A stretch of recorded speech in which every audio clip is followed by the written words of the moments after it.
দাবি অনতিবিলম্বে না মানা হলে এবং আইন শৃঙ্খলা পরিস্থিতি দৃশ্যমান পরিবর্তন না দেখাতে পারলে স্বরাষ্ট্র উপদেষ্টা, আইন উপদেষ্টা এবং পররাষ্ট্র উপদেষ্টাকে পদত্যাগ করতে হবে। আমরা 3 দফা দাবি নিয়ে আজকে স্বরাষ্ট্র মন্ত্রণালয় ঘেরাও করেছি। ইতিমধ্যে আমাদের একটি মিটিং হয়েছে। আমরা আমাদের দাবিগুলো আপনাদের সামনে উত্থাপন করছি। আমাদের 1 নম্বর দাবি, আমাদের ভাই উসমান হাদির উপর গুলিবর্ষণের সঙ্গে জড়িত প্রত্যক্ষ হামলাকারী, পরিকল্পনাকারী ও সহায়তাকারী সকল সন্ত্রাসীদেরকে গ্রেপ্তার করতে হবে। গোয়েন্দা সংস্থা সহ রাষ্ট্রের সকল সংশ্লিষ্ট অর্গানকে দ্রুত জবাবদিহির আওতায় নিয়ে আসতে হবে এবং যাদের গাফলতি প্রমাণিত হবে তাদের বিচারের মুখোমুখি করতে হবে। একই সঙ্গে যারা এই হামলাকে সমর্থন জুগিয়েছে, হাদি ভাই এবং জুলাই বিপ্লবীদের হত্যাযোগ্য করে তুলেছে, সেই কালচারাল ফেসিস্টদেরকে সামাজিকভাবে বয়কট করতে হবে।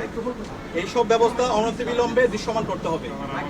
2 নম্বর দাবি, আগামী 48 ঘন্টার মধ্যে নিষিদ্ধ লীগের বিরুদ্ধে এলাকাভিত্তিক চিরুনি অভিযান শুরু করতে হবে। নিষিদ্ধ ঘোষিত সংগঠনের বিভিন্ন স্তরের সকল সন্ত্রাসীদেরকে গ্রেপ্তার করতে হবে এবং সব ধরনের অবৈধ অস্ত্র উদ্ধার করতে হবে। এই বিষয়ে সরকারের অবহেলা আমরা সহ্য করব না।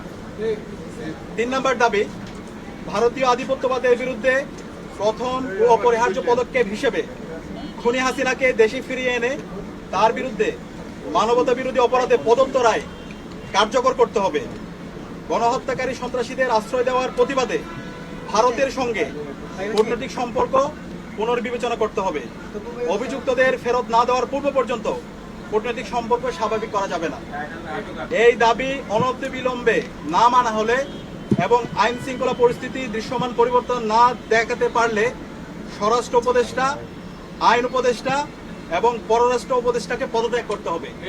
এই 3 দফা দাবি আমরা জানিয়েছি এবং একই সাথে আমরা গতকাল থেকে বাংলাদেশের সকল ছাত্র সংগঠন, সিভিল সোসাইটি, সাংবাদিক এবং জুলাইয়ে যে সমস্ত সংগঠনগুলো তৈরি হয়েছে, জুলাইয়ের যারা আমাদের সহযোদ্ধা ছিল, আমরা সবার সাথে গতকাল থেকে যোগাযোগ করছি, মিটিং করছি।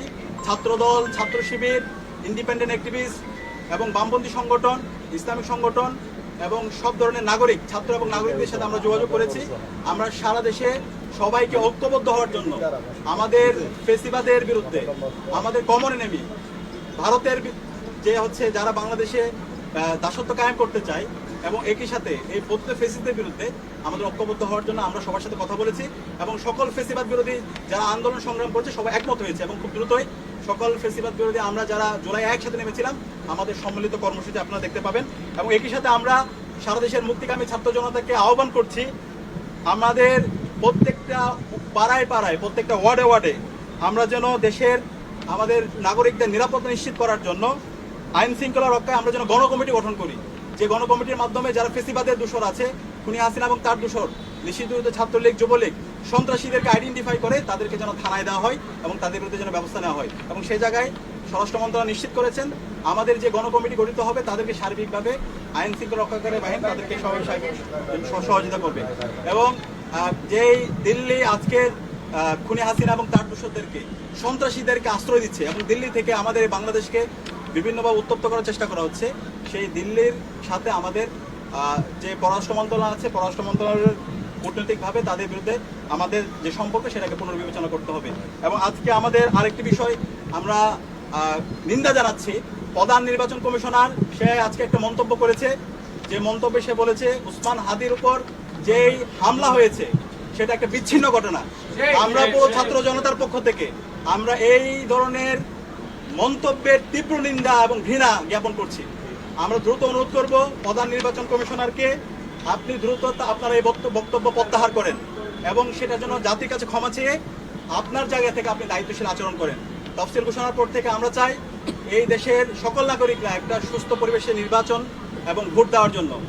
সুতরাং ফ্রি, ফেয়ার, ক্রেডিবল ইলেকশন করার জন্য নির্বাচন কমিশনার থেকে শুরু করে আইন শৃঙ্খলা রক্ষাকারী বাহিনী সবার দায়িত্বশীল আচরণ করা দরকার। একই সাথে রাজনৈতিক দলগুলো দায়িত্বশীল আচরণ করবে। এবং সর্বশেষ আমরা দেখতে পাচ্ছি সারা দেশের যে আদালতগুলো আছে, আইনজীবীরা আছে, বড় অঙ্কের টাকার বিনিময়ে এই পতিত ফেসিস্টদের মামলাগুলো প্রত্যাহার করার জন্য, তাদের জামিনের জন্য তারা কাজ করছে। আমরা ছাত্র সমাজের পক্ষ থেকে হুঁশিয়ার করছি, এই যারা গণহত্যাকারী এবং শিশু হত্যাকারী এবং যারা আমাদের ভাই বোনদেরকে মেরে রক্তাক্ত করেছে, এই সন্ত্রাসীদের পক্ষে যারা অবস্থান নিবে তাদেরকে আমরা সামাজিকভাবে বয়কট করব এবং তাদের তালিকা আমরা সামাজিকভাবে সবাইকে জানিয়ে দেব। এই জায়গায় এই অপরাধীদের বিচারের প্রশ্নে, খুনি হাসিনার বিচারের প্রশ্নে, নিষিদ্ধ ঘোষিত ছাত্রলীগ, যুবলীগ, আওয়ামী লীগের বিচারের প্রশ্নে এবং এই দিল্লির দাসত্বের বিরুদ্ধে আমাদের একটা জাতীয় ঐক্যমত দরকার। আমরা আশা রাখছি বাংলাদেশপন্থী যারা আছে, দীর্ঘ ফেসিবাদ বিরুদ্ধে যারা আন্দোলন করেছে, আমরা সবাই ঐক্যবদ্ধভাবে আমাদের এই ফেসিবাদের ফেসিস্টদের বিরুদ্ধে এবং খুনি হাসিনার বিচারের প্রশ্নে আমরা ঐক্যবদ্ধভাবে আমরা আমাদের আন্দোলন সংগ্রাম জারি রাখবো। এবং যে 3 দফা দিয়েছি, এই 3 দফা যদি দ্রুত সময়ের মধ্যে আমরা যদি একটা কার্যকর ব্যবস্থা দেখতে না পারি, তাহলে আমরা সারা দেশের মুক্তিকামী ছাত্র জনতাকে সাথে নিয়ে আমরা জুলাই যেভাবে রাজপথে নেমেছিলাম তার চাইতে আরো শক্তিশালীভাবে আমরা রাজপথে নেমে আমরা গণ আন্দোলন গড়ে তুলব। এবং আমাদের পুরো জুলাই যে আজকে বিপ্লব, সেটাকে আজকে বিভিন্ন ব্যাহত করার চেষ্টা করছে, এটাকে একটা পূর্ণাঙ্গ বিপ্লব দেওয়ার জন্য আমরা আমাদের লড়াই সংগ্রাম জারি রাখবো ইনশাআল্লাহ।